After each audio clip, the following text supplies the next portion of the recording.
Isang mapagpalang gabi po sa ating lahat. At bago po tayo tumuloy sa ating tatalakayin sa araw nito, ay batiin po muna natin na maligayang kaarawan ang mga sumusunod. Si Teddy John Lopez, Ronaldo Apolona Mendoza, Rain Spectrum, Glenn Galero, Rep Ignacio, Gerald Duran, at ganoon din po kay Rally Relator na aking inaanak sa Major League sa NCAA. Ang una niya pong game ay yung laban ng Letran at San Sebastian. Napaagad ng laban po noon. Siya po ang aking inaanak. At ganun po, shout out din po sa mga sumusunod. Si Carlo Moyet, aka Kaikai ng Northern Samar, si Rogin Aseo, si Buddy Buds Uy, Agnes Madea Porlales, at ganun din po kay Albert Lapinig Gumisong. Ang una natin tatalakayin sa araw na ito ay ang nakalimutan kong isama sa uli kong vlog, yung poong throw-in foul at double foul. Natalakay po natin na kung mayroong penalty situation ang isang team o both teams at nagkaroon ng mga technical foul, sportsmanlike foul, at disqualifying foul, nakalimutan kong isama yung throw-in foul at ang double foul. So, pag meron 5 sitwasyon, throw-in foul, double foul, technical foul, unsportsmanlike foul, at disqualifying foul, ay i-disregard na po natin yung penalty situation. Kung ang both teams o isang team ay penalty situation, wala na po pakialam yung penalty situation pag may tawag tayo doon sa tinukoy nating 5 sitwasyon. Maliwanag ko ba? At salamat kay former FIBA referee Manny Wab ng BAP Incorporated dahil napansin niya po nagkulang ako ng 2 foul, yung throw-in foul at double foul. Salamat sa iyo, FIBA referee Manny Wab. Ang ating main topic ngayon sa araw na ito ay ang dinulog sa atin ng ating kasamang si Eddie Flores na member ng SBB Pangasinan Dagupan Chapter.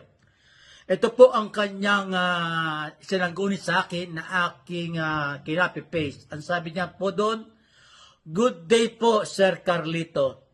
May tanong po sana ako. AOS si A1 na foul ni B1. Yung AOS po, yun po act of shooting. Ngayon, si A2 natawagan ng UF against B2. Yung UF po, unsportsmanlike foul. Then, technical foul si B2 po, sir. Paano po resumption ng game? Salamat po ng marami in advance, sir. 15 foul na po pala ang Team B. Okay? Okay, maganda po yung sinabi niya. Pero hindi niya po tinukoy kung yung act of shooting ni A1 ay pumasok o hindi. Okay, ito po ang resumption doon. 2 senaryo po yun, kung pumasok o hindi ang act of shooting ni A1. Unahin natin ang kung pumasok ang tira ng A1. Kung pumasok po yun, basket counts. Because when the ball is in the air, shot, kahit anong mangyari, ibabasket ang tira na yon. So, basket counts. At since meron technical foul, uhunain po natin muna ang technical foul. Dahil sabi po doon sa article 42.2.4, pag meron technical foul, yun po ating unahin. So, may technical foul yung B2, tatawagin natin ang head coach ng Team A. Coach, sino po ang gusto nyo patirahin sa technical foul? Titira siya. Kung sino ang designate ng head coach, yun ang titira ng technical free throw. Pero wala pong line up. Maliwanag ko ba? After that, patitirahin natin A1 ng 1 free throw dahil basket nga po yun. So meron 1 free throw yun. Titirang A1 1 free throw with no line up again. Okay? Then after that, pupunta tayo sa kabilang court o goal. Yung B2, titira ng 2 free throw dahil sa unsportsmanlike foul ng A2. 2 free throw siya with no lineup again. Dahil after that, bola na ng Team B. mag-throw in doon sa throw in line sa kanilang front court. At meron silang 14 second shot clock. Pangalawang senaryo, kung hindi pumasok ang bola. Okay? Kung hindi pumasok ang bola, uunahin pa rin natin ang technical free throw. Okay? At sabihin naman natin, Coach, sino ba gusto patirahin sa technical free throw? May technical foul doon. So, yung head coach shall designate the player na titira ng 1 free throw. Titira siya ng 1 free throw with no line up. Okay? After that, yung A1, may 2 free throws dahil sa foul in the act of shooting. Hindi pumasok eh. So, meron siyang 2 free throws with no line up again. Okay? After that, lilipat tayo sa kabilang court.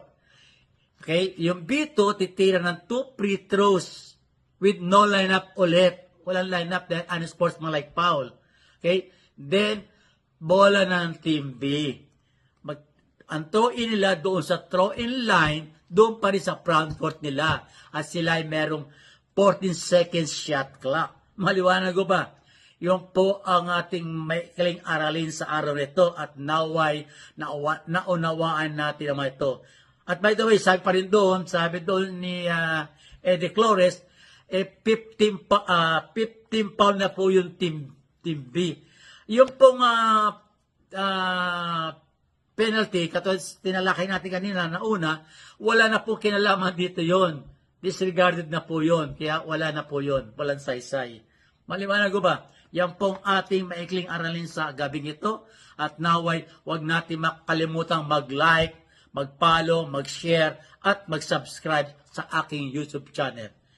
Yan po lamang po. Maraming salamat. Muli. Bye-bye.